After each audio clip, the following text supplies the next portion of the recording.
Hello అండి. చాలామందికి ఇంట్లో నెయ్యి ఎలా తయారు చేసుకోవాలో రాదు. ఫెయిల్ అవుతూ ఉంటారనమాట. అందుకని వాళ్ళ కోసం నేను ఈ వీడియో షేర్ చేస్తున్నాను. నేను ముందుగా పాలు మాకు డైలీ పల్లెటూరు నుంచి తీసుకొస్తారు. కంబాలపాడు దగ్గర నుంచి తీసుకొస్తారు మాకు. మాది పొదిలి. అయితే నేను డైలీ ముప్పావు లీటర్ పాలు తీసుకుంటాను. ఆ ముప్పావు లీటర్ చూడండి, ఒకటేమో హాఫ్ లీటర్‌ది, ఇంకోటేమో పావు లీటర్‌ది 2 కట్ చేసి వేశాను. తర్వాత నేను అందులో వాటర్ ఏం వేయకుండానే కాగబెట్టుకుంటాను. బాగా 2, 3 సార్లు పొంగొచ్చిన తర్వాత, ఉడికిన తర్వాత చూడండి అలా ఉడికి మరగాలనమాట. మరిగిన తర్వాత అప్పుడు నేను స్టవ్ ఆపేసుకుంటున్నాను. ఒక గంట, 2 గంటల తర్వాత చల్లారిన తర్వాత ఇంక నేను ఫ్రిడ్జ్‌లో పెట్టేసుకుంటాను దాన్ని, ఆ పాలని. ఫ్రిడ్జ్‌లో పెట్టిన తర్వాత ఒక 2, 3 గంటల తర్వాత ఏంటంటే చల్లబడిన తర్వాత, ఆ తర్వాత చూడండి తీసి చూస్తే ఎలా ఉందంటే ఎంత వచ్చిద్దంటే చాలా మేగడొచ్చిద్ది. మాకైతే పాలు లీటర్ రూ. 74 తీసుకుంటారు. చూడండి చాలా వెన్నొచ్చిద్ది మాకు. పాల మీద మేగడనేది నేను తీస్తూ ఉంటాను. పెరుగు మీద నేను ఎక్కువగా అసలు తీయను. ఎందుకంటే పెరుగు మీద తీస్తే పెరుగు గూడా వచ్చేసిద్ది. అదే పాల మీద తీస్తే ఓన్లీ మేగడ మాత్రమే వస్తుందని చెప్పేసి నేను పాల మీద తీస్తూ ఉంటాను. ఇప్పుడు ఆ పాలల్లో నేను మళ్ళీ కొంచెం వాటర్ వేసుకొని కాగబెట్టుకొని తోడేసుకుంటాను. అలాగే తాగుతామనమాట. చూడండి అలా చేసిన తర్వాత నేను ఒక 20 రోజులు, ఒక నెల అలాగే తీసి పెడతాను ఫ్రిడ్జ్‌లోనే. ఆ మేగడనేది చూడండి ఎంతొచ్చిందో, ఆ బౌల్ నిండా వచ్చింది.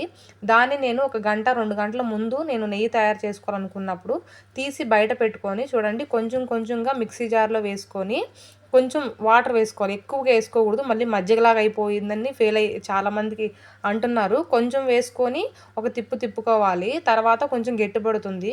మళ్ళీ రెండోసారి ఇంకొంచెం వాటర్ వేసుకోవాలి. అలాగా 3 సార్లు వేసుకోవాలనమాట. సెపరేట్ అయిపోతుంది. వాటర్‌కి వాటర్ సెపరేట్ అవుతుంది. వెన్నకి వెన్న సెపరేట్ అవుతుంది. అలా అయ్యేదాకా కొంచెం కొంచెం వాటరేసుకుంటూ మిక్సీకైతే పట్టుకోవాలి. చూడండి 3 సార్లు వేశా నేను.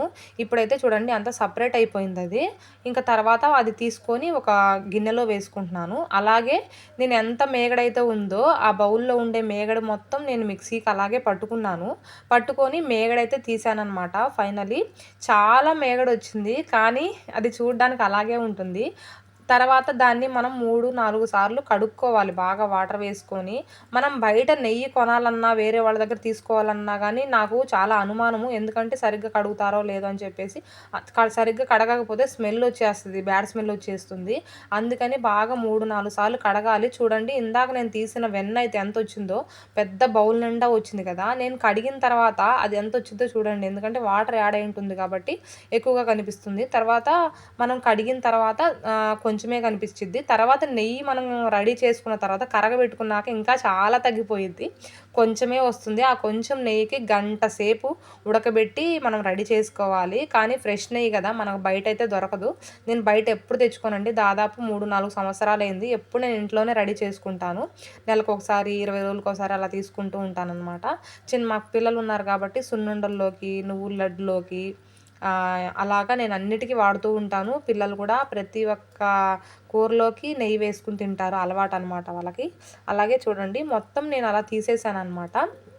వెన్నంతా తీసేసాను. 3, 4 సార్లు బాగా కడుక్కున్నాను. కడుక్కున్న తర్వాత ఇంకా నేను స్టవ్ మీదయితే పెట్టేసుకుంటున్నాను చూడండి. ముందైతే హై ఫ్లేమ్‌లో పెట్టుకోవాలి. హై ఫ్లేమ్‌లో పెట్టుకొని తర్వాత కలుపుకుంటూ ఉండాలనమాట. కలుపుకున్న తర్వాత మొత్తం ఆ గడ్డనేది మొత్తం కరిగిద్ది. హై ఫ్లేమ్‌లో పెట్టుకుంటే తర్వాత గడ్డంతా కరిగిపోయిద్ది. ఆ తర్వాత అంతా చూడండి ఇప్పుడు పాలలాగా ఎలా వచ్చిందో ఏమి లేదక్కడ. మొత్తం కరిగిపోయింది. ఇప్పుడు కొంచెం మీడియం ఫ్లేమ్‌లో పెట్టుకోవాలి. ఇందాక వెన్న ఎంతుందో చూడండి. పైదాకా ఉంది గదా! ఇప్పుడు ఎంతొచ్చిందో చూడండి మీకే అర్థమైద్ది. ఇంకా ఉడుకుతూ చాలా డౌన్‌కి వెళ్ళిపోతూ ఉంటుంది. అలాగే వేస్టేజ్ కూడా చాలా వేస్టేజ్ పోతుంది. నాకైతే చాలా వేస్టేజ్ పోయింది. తీరా మొత్తం 1 లీటర్ నెయ్యయితే తేలింది నాకు. ఇంకా అలా కలుపుతూ ఉండాలి. గంట సేపు టైం పట్టింది. నేను పక్కకు పోదామంటేనేమో పొంగొచ్చి మొత్తం కారిపోతుందేమో అని చెప్పేసి నేను దగ్గరే ఉన్నాననమాట. దగ్గరే ఉండి కలుపుకుంటూ ఉన్నా నేను. చూడండి చాలా స్మెల్ అయితే చాలా బాగొస్తుంది. ఇంతకుముందు రోజుల్లో నెయ్యి అనేది కొంచెం కొంచెంగా జిలుగుతూ ఉండేవాళ్ళు. సొయ్యి అని జిలుక్కుంటూ రోజు కొంచెం కొంచెం తీసి పెట్టేవాళ్ళు. అప్పుడు ఫ్రిడ్జ్‌లు లేవు కాబట్టి. ఇప్పుడు ఫ్రిడ్జ్ ఉంది కాబట్టి తొందరగా చాలా ఈజీగా చేసేసుకోవచ్చు నెయ్యి అనేది. చూడండి ఎంత డౌన్‌కెళ్ళిపోయిందో. ఇందాక ఎంతుంది, ఇప్పుడు ఎంతుంది చూడండి. చాలా డౌన్‌కి వెళ్ళిపోయింది. అలాగే ఉడుకుతూ ఉంటుందనమాట. ఉడుకుతూ చూడండి కలర్ అయితే మార్పొచ్చేసింది ఇప్పుడు.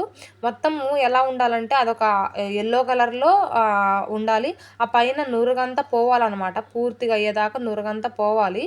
ఇప్పుడు ఏం చేయాలంటే అందులో ఒక 4 రెబ్బలు కరివేపాకు వేసుకొని కొంచెం మెంతులు కూడా వేసుకోవాలి. అప్పుడు స్మెల్ చాలా బాగుంటుంది. నెయ్యి స్మెల్ అనేది చాలా బాగొస్తుంది.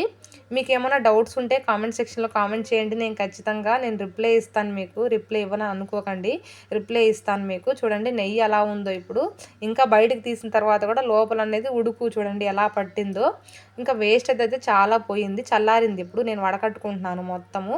చూడండి ఎంత వేస్టేజ్ అనేది పోయింది. కలర్ కూడా ఎలా వచ్చిందో ఎల్లో కలర్లో వచ్చింది. చాలా బాగుండిద్దండి టేస్ట్ అయితే.